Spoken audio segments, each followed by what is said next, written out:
Pemusnahan salinan ijazah Presiden Jokowi oleh KPU Surakarta bukan sekadar administratif yang biasa, melainkan sebuah keputusan yang berpotensi merusak fondasi transparansi di institusi negara.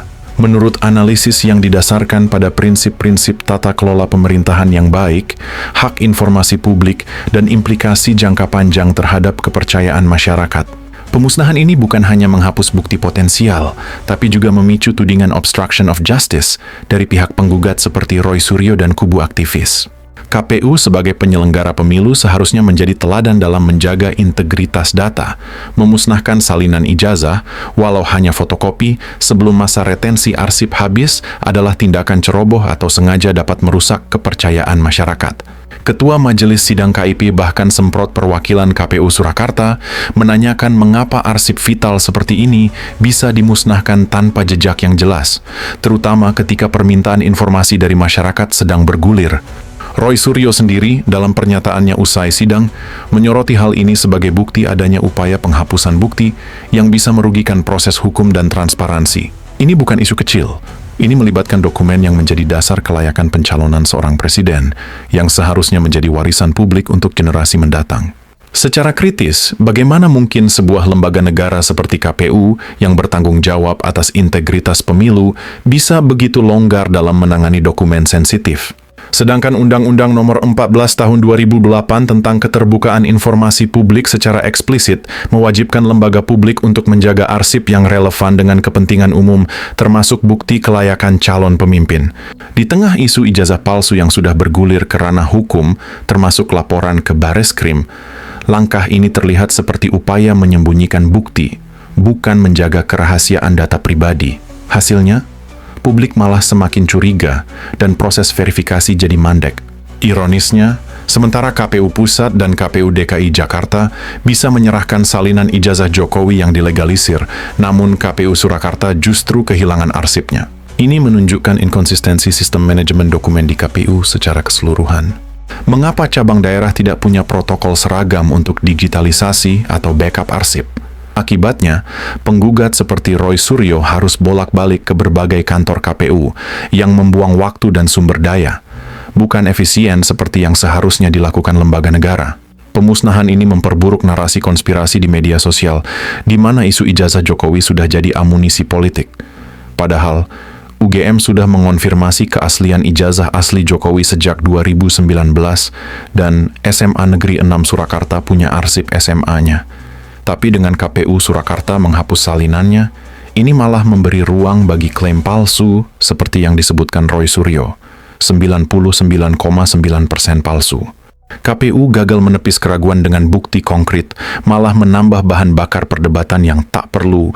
Ini melemahkan fondasi demokrasi, di mana verifikasi kualifikasi calon harus transparan untuk mencegah pemilu buta.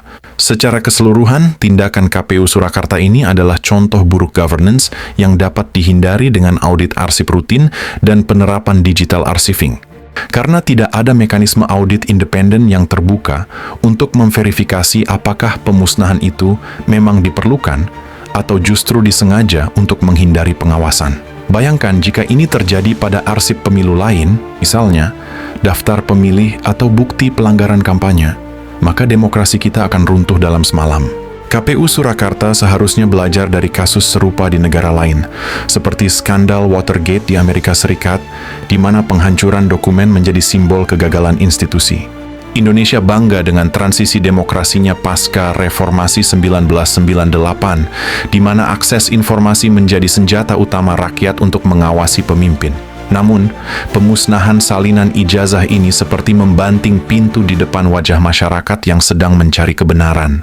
Sidang KIP mengungkap bahwa permintaan salinan berkas dari KPU Surakarta, KPU DKI Jakarta, hingga Polda Metro Jaya seringkali diabaikan atau direspons dengan alasan yang ambigu. Secara kritis, ini bukan sekadar kelalaian administratif, ini adalah bentuk sensor institusional yang halus tapi mematikan. Jokowi sebagai mantan wali kota Solo seharusnya menjadi contoh teladan dalam transparansi, bukan justru menjadi pusat kontroversi di mana bukti pendidikannya hilang secara misterius. Dan KPU Surakarta, sebagai cabang dari lembaga nasional, seharusnya punya protokol khusus untuk arsip tokoh nasional.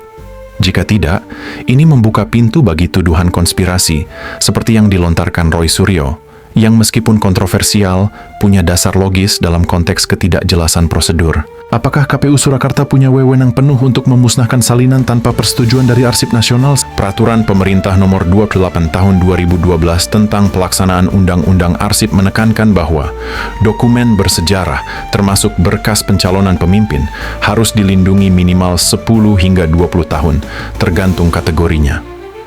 Salinan ijazah Jokowi jelas termasuk dalam kategori ini, karena berkaitan dengan legitimasi kepemimpinan nasional. Ketua Sidang KIP yang cecar UGM dan KPU soal keberadaan berkas menunjukkan betapa rapuhnya rantai bukti saat ini. Ini bukan hanya kesalahan KPU Surakarta, tapi kegagalan sistemik KPU nasional dalam mendesain kebijakan arsip yang anti korupsi. Bayangkan implikasinya jika kasus serupa terjadi pada presiden mendatang. Apakah kita akan terus bergantung pada pernyataan lisan atau dokumen digital yang mudah dihapus? Ini melemahkan prinsip rule of law, di mana bukti fisik adalah pondasi utama. Pakar hukum yang mengomentari polemik ini pun menegaskan bahwa hanya pengadilan yang bisa menyelesaikan tuduhan ijazah palsu, tapi tanpa arsip, proses itu jadi timpang. KPU seharusnya proaktif mengganti arsip yang hilang dengan rekonstruksi digital, bukan membiarkannya menjadi bola liar di pengadilan. Di era media sosial, di mana isu ijazah Jokowi sudah viral sejak tuduhan Roy Suryo, pemusnahan ini seperti bensin di atas api. Masyarakat, terutama yang skeptis terhadap elit politik, akan melihat ini sebagai bukti bahwa yang kuat melindungi yang kuat. Sidang KIP yang penuh drama dengan pertanyaan tajam dari majelis seharusnya menjadi momentum untuk reformasi, tapi malah menimbulkan lebih banyak pertanyaan daripada jawaban. Secara kritis, KPU Surakarta gagal memahami peranannya sebagai penjaga demokrasi, kok KPU terkesan menjadi penjaga rahasia. Ini mengingatkan saya pada kasus-kasus di negara demokrasi lain, seperti penghancuran email Hillary Clinton di Amerika yang merusak kredibilitas lembaga. Di Indonesia, dengan riwayat pemilu yang penuh kontroversi, tindakan seperti ini bisa memicu polarisasi lebih dalam, terutama menjelang pemilu mendatang. KPU harus segera audit internal dan publikasikan laporan lengkap, termasuk kronologi pemusnahan, untuk memulihkan kepercayaan. Jika tidak, ini akan menjadi presiden buruk yang dimanfaatkan oleh aktor politik oportunis.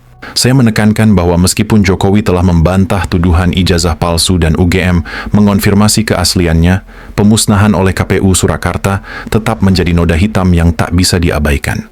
Ini bukan serangan pribadi terhadap Jokowi, tapi panggilan untuk reformasi institusional. KPU harus adopsi teknologi blockchain untuk arsip digital yang tak bisa dihapus, tingkatkan pelatihan etika bagi petugas, dan buka akses informasi secara proaktif. Saya sarankan masyarakat terus pantau sidang lanjutan di KIP dan dorong DPR untuk selidiki lebih dalam. Demokrasi kita terlalu rapuh untuk kesalahan seperti ini, dan KPU Surakarta dengan keputusannya yang ceroboh telah membuktikan betapa rentannya sistem kita terhadap kelalaian yang berpotensi disalahartikan sebagai konspirasi. Bagaimana menurut Anda?